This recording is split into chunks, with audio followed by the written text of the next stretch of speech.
WSSU Ram Nation. What's going on? I'm in Greensboro at the homecoming over there at North Carolina A&T, the self-proclaimed greatest homecoming on earth. South Carolina State took care of them 22-16, and you know that would usually bring me some glee, but today, nah, bruh. And you know, I didn't park on campus today, and so I'm actually glad because it's giving me a chance to walk quite a ways to find an Uber, to get my Uber, and just give myself some time to think and talk to y'all. Because clearly this is WSSU Ram Nation, and what we're here to talk about is what happened at Durham County Stadium today. And what happened was more of what we have been getting for the better part of a decade now. Winston-Salem State got up early on Shaw, 13-0. You know, things were looking okay. And then eventually we only scored 13 points, period. That was it. We come away with a 20-13 loss to Shaw. That puts us 3-4 on the season. 3 wins, 4 losses. That firmly takes us out of any type of CIAA championship scenario. Last week we were gonna need heaven and earth to move. This week it won't matter because we just lost to Shaw. A Shaw team that has a first-year head coach, a rookie head coach, who was blasted 51-7 in their first game, who lost to a first-year Division II program, and then last week went to Bluefield State and lost. So obviously, you don't have to be a football savant or aficionado to understand that Shaw is right now not in a great place. So us losing to them is not great. I mean, no loss is great, no loss is good, but you know, last week I took a lot of people had felt some type of way when I said that even though we only got beat by 10, that we were punished and things like that. But clearly you see this week is once again, unfortunately, something that we have grown accustomed to with WSSU football. And outside of men's basketball and track, because I do want to give track and field their due because they have been doing well, and cheerleading, but athletically, something that we've come accustomed to, and that's disappointment. So the Rams are now 3-4 in the season, 1-3 in CIAA play. They are totally out of the CIAA championship picture. You may remember early in the season when Coach Massey said championship or bust. Well, it's a bust. I mean, it ain't no nice way to say it. It just is what it is. You know, kept up with the game during GHO, and couldn't really, I wanted to not believe what I saw, but then I believe what I saw because I've been seeing it all year long.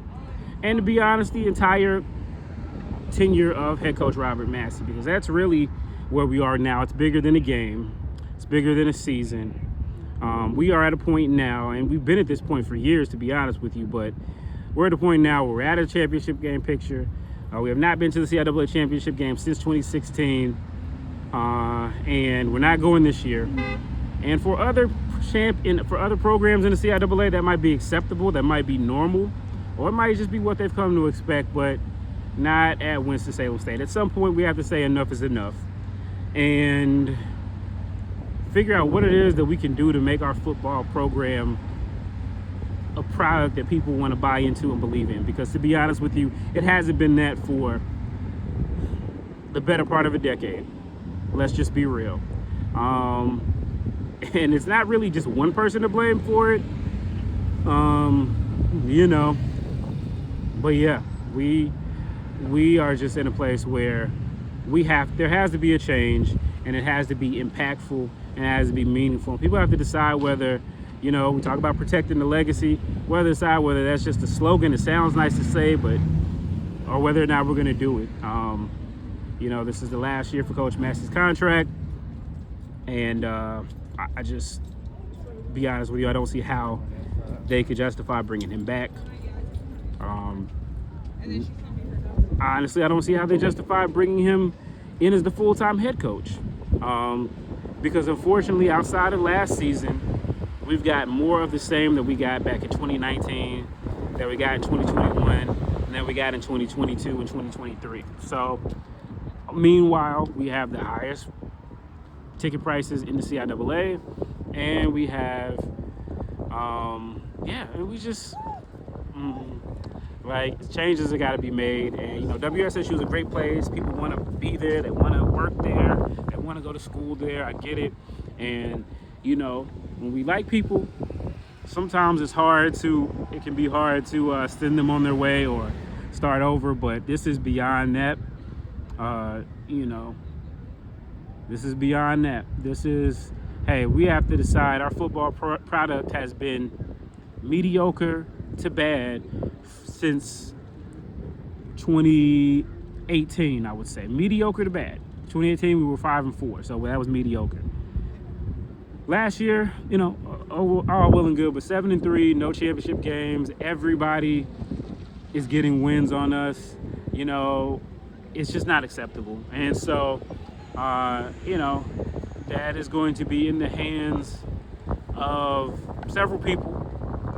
But it's going to fall on Chancellor Brown for sure, because now she is the CEO. And, you know, people's contracts are up. And so, you know, we've seen her be very swift, and her administration has moved pieces and moved them around. You know, there needs to be a hard reset for WSSU football, and it needs to happen fast. You know, at the end of the day, people love our school. We support our student athletes. Things are never going to change. And even people who thought that Coach Massey wasn't the person for the job, most of us hoped that, hey, maybe we could be wrong. Maybe that we could be able to overcome it. But we have not been able to overcome it. And, you know, all we've done is flirt with hopes and dreams of being great and become acquainted with being disappointed. So, you know, and in my position, it's not necessarily always easy to say this stuff because, you know, I still got to go to press conferences. I don't expect the change to happen before the end of the season. But know that a change has to happen. It has to come. And, you know, we deserve better than this. We absolutely deserve better than this. We are winners. Win is in our name. And I know the chancellor understands this. And so, you know, I know that this is things that she inherited. But now, you know, it's going to be on, you know, her to kind of figure out the direction of this program and the athletic department as a whole. So, you know, with that said, yeah, I mean, just a tough loss. Homecoming's right around the corner. It's our last game of the season, luckily. Oh, this is the turn I was thinking of. You know, so we got Livingstone. To be honest with you, that's the game that I was worried about. But I should have known better. It's painful, but, you know, hey, got to stop the bleeding at some point. So that's my initial thoughts. Let me know your thoughts in the comments. I got more to say, but, you know, this is just my initial reaction. Another disappointing loss for WSSU. The best we could finish this year is 6-4, which is a winning record. But again, you know, are we satisfied with just being okay, or are we shooting to become winners? And if we are, changes need to be made strategically, you know. Yeah, and that means hiring a coach who has, you know, the energy, the organizational skills, and can put together a staff and is dedicated to winning no matter what, and understands the expectations and can meet them, you know, at the end of the day. And WSSU, we deserve someone who our fans and alumni can get behind and not just depend on, oh, they love their school, so they're going to support us whether or not we put out a mediocre to bad football product. That's what we've been getting for much of the last decade under the previous administration, and you know, hopefully the buck stops here. So those are my thoughts. I'll be at the press conference on Tuesday. Hey, look, I say these things knowing I got to walk into the press conference, knowing, you know, people aren't gonna like it, but you know, that's my job as a journalist and as an Ram and as a concerned alumnus to tell the truth. So appreciate y'all for tuning in, and y'all be good and be safe. Happy homecoming, Rams. We will get by.